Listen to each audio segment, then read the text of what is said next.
Por favor, Daniel capítulo 3, a partir do versículo 3. Daniel 3, a partir do versículo 3. A minha linguagem é a linguagem NVI, tá? Diz assim a palavra do Senhor. Assim todos eles, sátrapas, prefeitos, governadores, conselheiros, tesoureiros, juízes, magistrados e todas as autoridades provinciais se reuniram para a dedicação da imagem que o rei Nabucodonosor mandara erguer e ficaram em pé diante dela. Então o arauto proclamou em alta voz: essa é a ordem que é dada a vocês, ó homens de todas as nações, povos e línguas.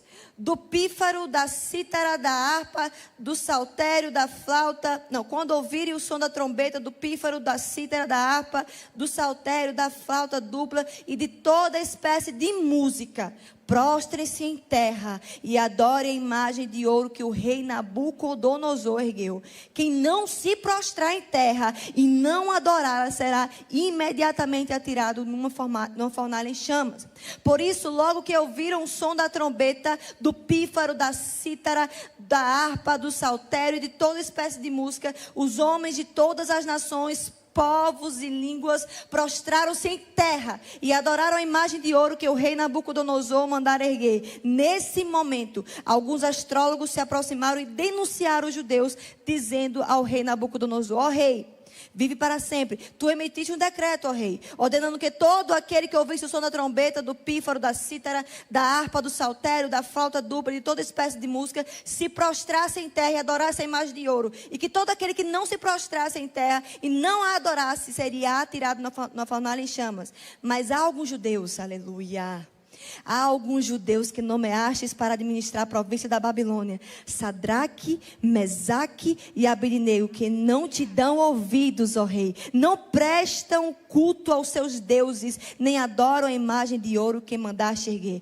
Furioso, Nabucodonosor mandou chamar Sadraque, Mesaque e Abednego. E assim que eles foram conduzidos à presença do rei, Nabucodonosor lhes disse: é verdade, Sadraque, Mesaque e Abednego, que vocês não prestam culto aos meus deuses, nem adoram a imagem de ouro que mandei erguer? Pois agora, quando vocês ouvirem o som da trombeta, do pífaro, da cítara, da harpa, do saltério, da flauta dupla e de toda espécie de música, se vocês se dispuserem a prostrar-se em terra e adorar a imagem que eu fiz, será melhor para vocês. Mas se não adorarem, serão imediatamente atirados numa fornalha em chamas. E que Deus poderá livrar-os das minhas mãos? Sadraque, Mesaque e Abednego responderam, os três, unânimes, unidade, os três responderam ao rei: ó Nabucodonosor, não precisamos defender-nos diante de ti. Se formos atirados na fornalha em chamas, o Deus a quem prestamos culto pode livrar-nos, e ele nos livrará das tuas mãos, ó rei. Mas se ele não nos livrar, saiba, ó rei, que não prestaremos culto aos teus deuses, nem adoraremos a imagem de ouro que mandaste erguer. Eita, Sadraque, Mesaque e Abednego, se ele estivesse aqui hoje, diante de tanta nutelice, por muito menos nós nos prostramos. Por muito menos nós nos curvamos a esse mundo. Aqui nessa história, Nabucodonosor, rei da Babilônia, na verdade a Babilônia era o maior império da época. Era o centro de tudo. A Babilônia governava nações e mais nações. Não somente era um grande império, mas a Babilônia governava sobre outros impérios, sobre outras nações. E a Babilônia, Nabucodonosor, vai ampliando a Babilônia, vai sitiando terras. Nabucodonosor vai conquistando nações, sitiando, ficando por lá, tomando posse, tornando aquelas terras, nações da Babilônia. E chega um dado dia, um triste dia, onde Nabucodonosor envia seu exército para sitiar e conquistar Jerusalém, onde estavam esses nossos irmãos, né? Que no caso, verdadeiramente, é Misael, Ananias e Azarias. E Daniel, né? Eu vou falar daqui a pouco. E aí, Nabucodonosor, junto com seu exército, conquista a cidade de Jerusalém. Na verdade, o Senhor permite que isso aconteça, porque o povo estava longe dele. O Senhor estava triste com a nação de Israel. O Senhor estava triste com Jerusalém. E o Senhor que determinou isso, o Senhor que deixou com que isso acontecesse, foi o próprio Deus. Então, Nabucodonosor toma posse de Jerusalém e ele passa a levar escravos de Israel para a Babilônia. De Israel para a Babilônia. Ele fala assim: eu não somente vou sitiar, eu vou levar escravos de Jerusalém, israelitas de Jerusalém para a Babilônia. Só que Nabucodonosor olhou para essa nação de Jerusalém, a nação de Israel, e falou assim: tem algo diferente neles. Eles não são normais. Eu não quero apenas escravos de lá. Ele chama os seus servos e fala o seguinte: olha, vocês vão para lá e vão trazer alguns meninos, filhos de nobres, de boa aparência, inteligentes, capacitados e fortes. Eu quero pessoas de lá. Eu quero esse povo para ficar aqui no palácio, servir aqui no palácio comigo. Na verdade, ele queria usar o que tinha de melhor na cultura de Israel para fortificar ainda mais o seu reino, né, o império da Babilônia.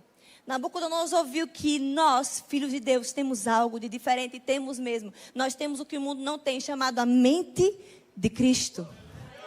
E ele falou: não traz só escravos. Ai, meu Deus. Traz pessoas de lá, e dentre esse povo forte, dentre esse povo inteligente, capacitado, de boa aparência, igual a Filipe, esposa de Natália. Tá por aí. Tava Daniel, Misael, Ananias e Azarias. Chega a esses 4 jovens, que não eram normais a cabeça deles não, certeza. Chegam esses 4 jovens, e uma pessoa chamada Aspenaz chama eles para dentro lá de uma sala e fala o seguinte: olha, o rei mandou chamar vocês porque vocês são diferentes. E aqui está do que vocês vão ser servidos. Vocês vão ser servidos das melhores comidas, especiarias. É o melhor que tem aqui. Vocês não somente vão comer, mas vão beber do melhor daqui de Babilônia, da Babilônia. Só que eles sabiam que o povo da Babilônia, antes de comer, a comida era oferecida a deuses. A comida era oferecida a ídolos. E sabendo disso, a Bíblia fala que não foi só um. Eles entraram em um consenso, sempre unidos, sempre juntos, sempre fortificando um ao outro. A Bíblia fala que eles responderam, não foi um. Eles responderam o seguinte: nós não vamos comer. Não. Foi o primeiro não deles numa terra estranha, num mundo caído. Não vamos comer. Aí a Aspenaz falou assim: mas veja bem, vocês precisam comer, porque é o seguinte: daqui a alguns dias eu vou precisar apresentar vocês diante do rei. E vocês precisam estar fortes. Vocês precisam estar com boa aparência. Vocês precisam estar robustos. Então vocês precisam comer. E Daniel, doido, faz uma prova com Aspenaz. Ele perguntou: vocês vão comer o quê? Só folha. Só vegetais. Daniel fala o seguinte: e tem mais. Quando você voltar, você vai ver que nós estaremos mais fortes, mais robustos do que as pessoas que estão com medo de todas essas especiarias. O que foi que aconteceu? Eles foram apresentados ao rei, os 4. E eles estavam mais fortes, mais robustos, mais firmes do que todos os outros que comeram das especiarias. A primeira coisa que eu aprendo é que é a obediência que nos fortalece. O próprio Jesus fala que a minha comida é fazer a vontade do meu Pai. É a obediência que fortalece o nosso espírito. Né? Eles comeram do melhor, gente. O resto comeu do melhor de carne, de especiarias, de tudo. Mas quem estava robusto e forte eram aqueles que comeram apenas vegetais por obediência a Deus, por dizer não ao mundo, por dizer não a um sistema que estavam tentando mudar eles desde o início. Foi o não deles. Jesus, quando compara as 2 casas, uma é construída sobre a rocha, a outra sobre a areia. As 2 sofreram as mesmas consequências, tempestades e ventos. Aqui foi construída sobre a areia Zabou, a que foi construída sobre a rocha, continuou firme. E Jesus fala, essa que continuou firme é aqueles que ouvem e obedecem aos meus mandamentos. Ou seja, o que me fortifica é a obediência à palavra de Deus. O que me alimenta, o que me deixa forte é a obediência à doce palavra de Deus. E Deus honra aqueles que o honram. Deus, você não vai fazer Deus despercebido de nada. Deus vê tudo o que você faz e na hora certa Ele vai te honrar. Apenas continua firme em santidade e obediência ao Senhor, porque aquele que tudo vê, na hora certa vai mandar te chamar e te honrar. Primeira coisa que eles me ensinam: a obediência me fortalece.